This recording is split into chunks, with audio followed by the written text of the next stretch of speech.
ఎన్నిసార్లు వచ్చారు తిరుపతి? నేను 50 సంవత్సరాల నుంచి నాకు ఊహ తెలిసిన తర్వాత ఇది 50వ సంవత్సరం. సంవత్సరానికి 2-3 సార్లు వస్తుంటాను. నాకు ఇది జరిగిన తర్వాత రక్తం ఉడికిపోయింది లడ్డు విషయంలో. ఇంతకు ముందు లడ్డు తీసుకెళ్తే ఫ్రిడ్జ్ లేకపోయినా కూడా 1 మంత్ ఉండేది, 1 మంత్ నిల్వ ఉండేది, 1 నెల ఉండేది.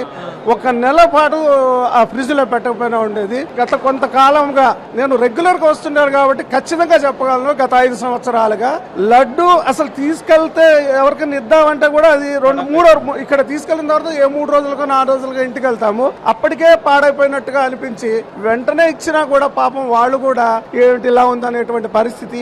నిజం చెప్పాలంటే అండి, ఆయనకి డబ్బు కొదవేంటండి, ఆయనకు పొదుపు చేయడం ఏంటంటే నాకు అర్థం కాదు. సాక్షాత్తు లక్ష్మీదేవి భర్త, ఆయనకి డబ్బు కొదవ ఏంటండి, అటువంటి చోట పొదుపు ఏంటంటే నాకు అర్థం కాదు. అంతేమంది కక్కుర్తి పొదుపు డబ్బులు మీకు ఎందుకంటే ఎవరికి కావాలండి. ఆయన తలుచుకుంటే నేను పరకామనికి PVSR ప్రసాదరావు గారు 2012లో పరకామని పెట్టారు. ఆ 2012 నుంచి ఇప్పటి వరకు నేను పరకామని సేవకు వస్తున్నాను. సంవత్సరానికి 2-3 సార్లు వస్తాను ఆ సేవకు కూడా. నేను సెంట్రల్ గవర్నమెంట్ లో విజిలెన్స్ డిపార్ట్మెంట్ లో పనిచేస్తూ కూడా సెలవు ఇవ్వకపోయినా సెలవు తీసుకొని వచ్చేవాడిని. అసలు ఆ పరగామణిలో డబ్బులు పెడుతుంటే మాకు ఎంత ఆనందం వేసేది.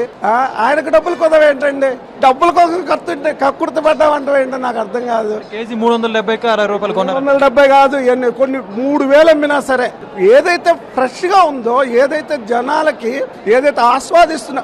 అసలు ఇంకో విషయం చెప్తా మీకు, వెంకటేశ్వర స్వామి దర్శనం అవ్వకపోయినా ఆ లడ్డు ప్రసాదంలో దేవుడిని చూసుకుంటాం. మేము లడ్డు తీసుకెళ్లి ఎవరికైనా ఇస్తే ఆ లడ్డుని కొంచెం ఇచ్చేవాళ్ళం పూర్వం. ఆ కొంచెం చూసుకొని కళ్ళకద్దుకొని మహాప్రసాదంగా తినేవారండి. మహాప్రసాదం కలిసి అంటే మరి ఏమంటండి, రక్తం ఉడికిపోయింది, మామూలుగా కాదు. ఇంకా నేను మాట్లాడకూడదు భాషని. ఈ హిందూ అనేటువంటిది ఎందుకులేండి, ఇక వదిలేస్తే మంచిది. దాని గురించి ఎక్కువ భయం పోయిందా ఇప్పుడు? లడ్డు పోయిందని అనుకుంటున్నాం. ఎందుకంటే ఇప్పుడు చూసాను, మేము ఎక్కడో క్యూ కాంప్లెక్స్ లో ఉంటే అక్కడికి వస్తున్నది వాసన, నెయ్యి వాసన.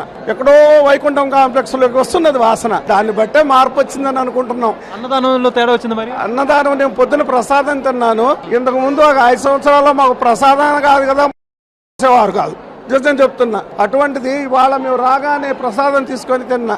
నాకు అంటే దేవుడు అంటే పిచ్చి అండి.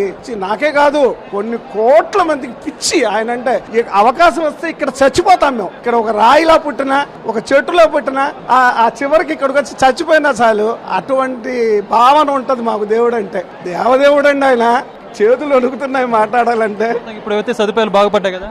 Yes, I'm very very very happy. ఇప్పుడు నేను ధైర్యంగా అందరికీ అరే కొంచెం బతుకుంది అని చెప్పొచ్చు.